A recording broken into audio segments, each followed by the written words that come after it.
Hello dear students, इस video में बच्चों हम आकारांत स्त्रीलिंग शब्दों के बारे में पढ़ेंगे। आकारांत मतलब वो स्त्रीलिंग शब्द जिनके आखिरी में आ आता है। पिछले लेसन में हमने लिंग, वचन और पुरुष के बारे में पढ़ा था, अकारांत पुल्लिंग शब्दों के बारे में। और अब हम पढ़ेंगे आ से खत्म होने वाले स्त्रीलिंग शब्दों के बारे में। जैसे कि वर्ण विच्छेद या वर्ण वियोजन करने पर जिन शब्दों के लास्ट में आ आता है उन्हें आकारांत शब्द कहते हैं। जैसे बालिका होता है तो ब प्लस आ, ल प्लस ई, क प्लस आ, तो यहाँ पर आखिरी में आ रहा है तो इसलिए ये आकारांत शब्द होते हैं। तो इस वीडियो में, इस लेसन में हम ऐसे ही कुछ स्त्रीलिंग संज्ञा या सर्वनाम शब्दों के वचनों के बारे में पढ़ते हैं। जैसे एषा का अस्ति, तो यह क्या है? सा का अस्ति, वह क्या है? तो स्त्रीलिंग शब्दों के लिए एषा मतलब यह है और सा मतलब वह, तो ये सर्वनाम शब्द है। इसी तरह से एषा दोला अस्ति, यह झूला है, और सा दोला अस्ति मतलब वह झूला है। दोला कुत्र अस्ति, झूला कहाँ पर है? कुत्र मतलब कहाँ पर है? दोला उपवने अस्ति, दोला बाग में है, झूला बाग में है। इसी तरह से एषा मतलब यह क्या है, और घड़ी क्योंकि स्त्रीलिंग शब्द आता है तो घटिका, यह घटिका अस्ति। इसी तरह से सा मतलब वह क्या है? सा घटिका, वह घड़ी है। एषा घटिका, यह घड़ी क्या बताती है? एषा घटिका समयम सूचती, समय बताती है।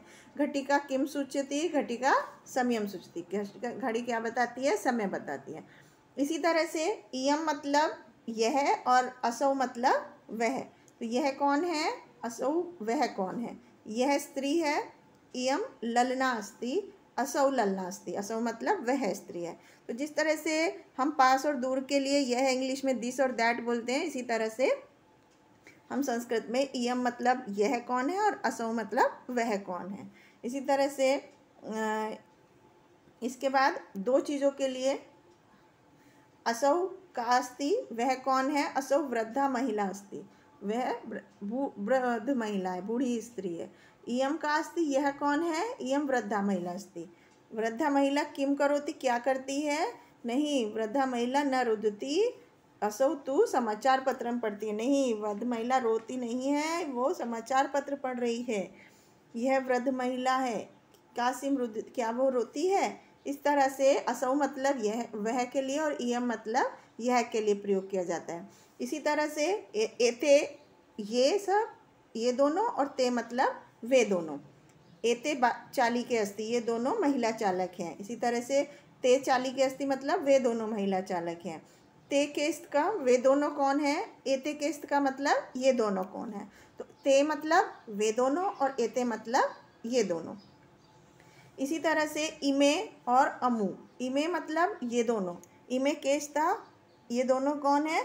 और अमु केस्ता मतलब वे दोनों कौन है? तो इमे बिडाले अस्तः, ये दोनों बिल्लियां हैं, बिडाले मतलब बिल्ली, अमु बिडाले अस्तः मतलब वे दोनों बिल्लियां हैं। इसी तरह से दूसरे शब्द होते हैं अमु, अमु मतलब ये दोनों, और एतः मतलब इमे मतलब ये दोनों।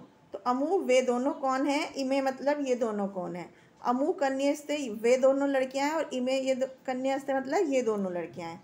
इसी तरह से एता का संति, ये सब कौन है? और ता का संति, वे सब कौन है? तो यहाँ पर सर्वनाम शब्द एता और ता, एता मतलब ये सब और ता मतलब वे सब के लिए प्रयोग किया गया है। इसी तरह से कुछ और सेंटेंस, ता का संति, ता मतलब वे सब, और एतौ मतलब वे सभी। ता स्थालिका संति, वे सब थालियां हैं, एतः स्थालिका, ये सभी थालियां हैं। इसी तरह से किम ता गोलाकार, क्या वे सभी गोल हैं?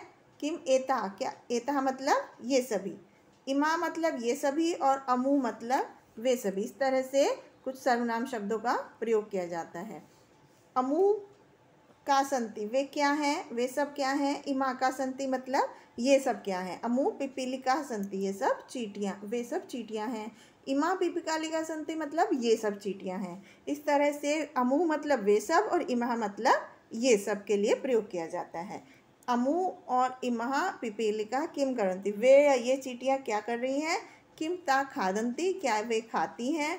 नहीं, पिपीलिका न खादंती, तातु चलंती, नहीं, चींटियाँ खाती नहीं हैं, वे तो चलती हैं।